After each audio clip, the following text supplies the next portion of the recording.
This is Robert Kraft, and I'm your host on SNN Network. And joining me right now is Darcy Taylor. He is the CEO of LEAF Mobile Inc. It's a publicly traded company. I got two symbols for you: LEAF on the TSX and LEMLF on the OTCQB. You can actually see Darcy doing a presentation at our upcoming virtual investor event, the SNN Network Summer Virtual Event 2021, happening August 17th through 19th. To register and see his presentation, please go to conference.snn.network. And with that, Darcy, good to see you. How you doing?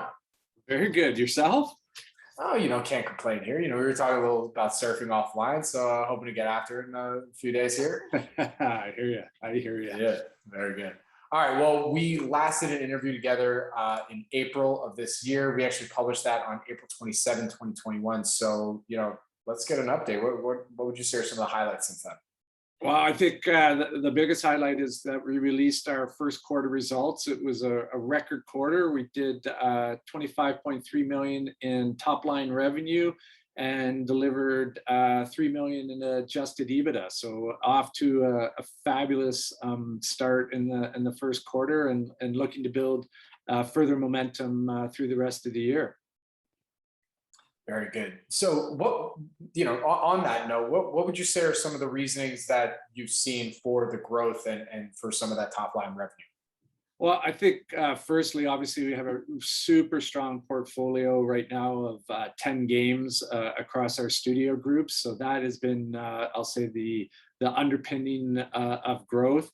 But I think if you really want to talk about catalysts going forward, you have to look at our game pipeline, where we have roughly 10 games that are scheduled to launch in the second half of 2021 going into 2022.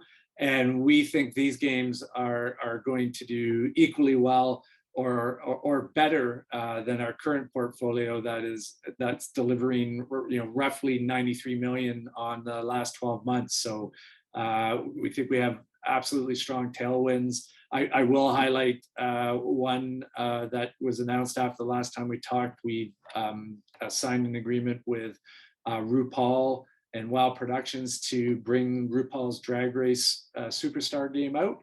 And we're truly excited about this on several reasons. One, we think we're going to create the category in the free-to-play mobile game space for the LGBTQ plus player.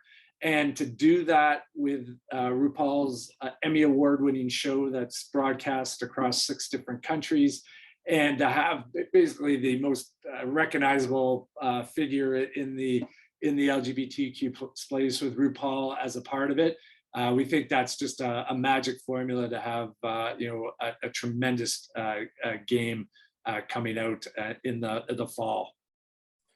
Very good. So remind our audience a little bit about the business model. So it's free to play, but then when you're playing in game, there's a couple upgrades, and that's where the revenue is derived from?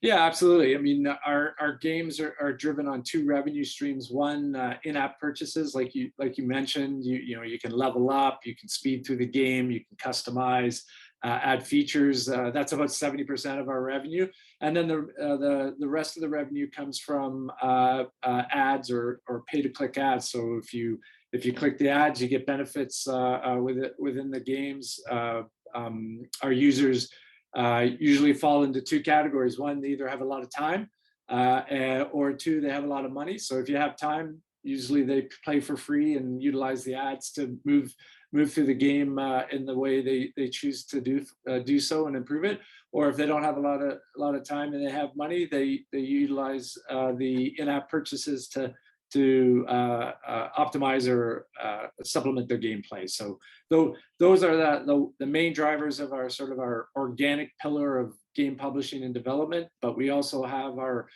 distributed tech pillar, which is the licensing of our game kit or idle kit platform to other developers. That's been also on fire the first half of the year. We've already onboarded 7 new customers or partners onto the platform, and they will be developing out 50 new games on that platform in the next 12 to 18 months. So we participate in a SaaS-based revenue from that area, and as well as our participating in the gross economics or the upside of the success of the game that are built on it. So we're super excited about that, and it just further reinforces our sort of our growth or sort of our growth projections going forward. Very good. Well, on that note, I mean, look, you've alluded to a couple things that, obviously the RuPaul game that you have coming out and some of your other growth projects.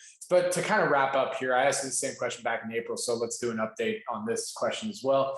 From what you can tell us, what would you say, or I'll adjust a little bit. What would you say are a couple things that investors should look out for? Those 1 to 2 things that are really exciting for you going forward.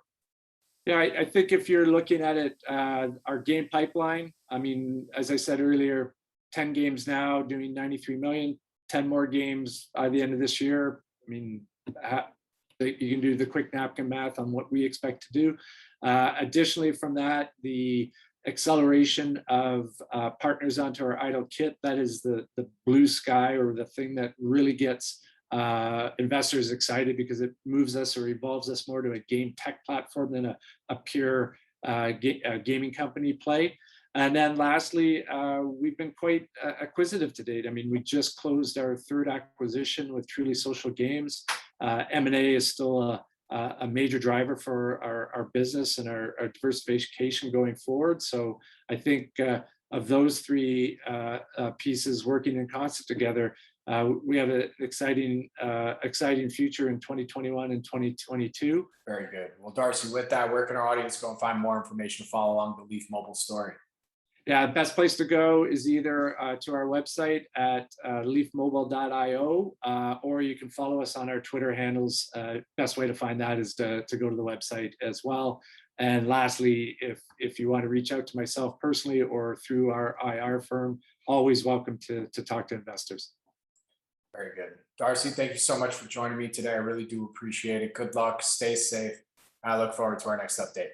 You too as well. All the best.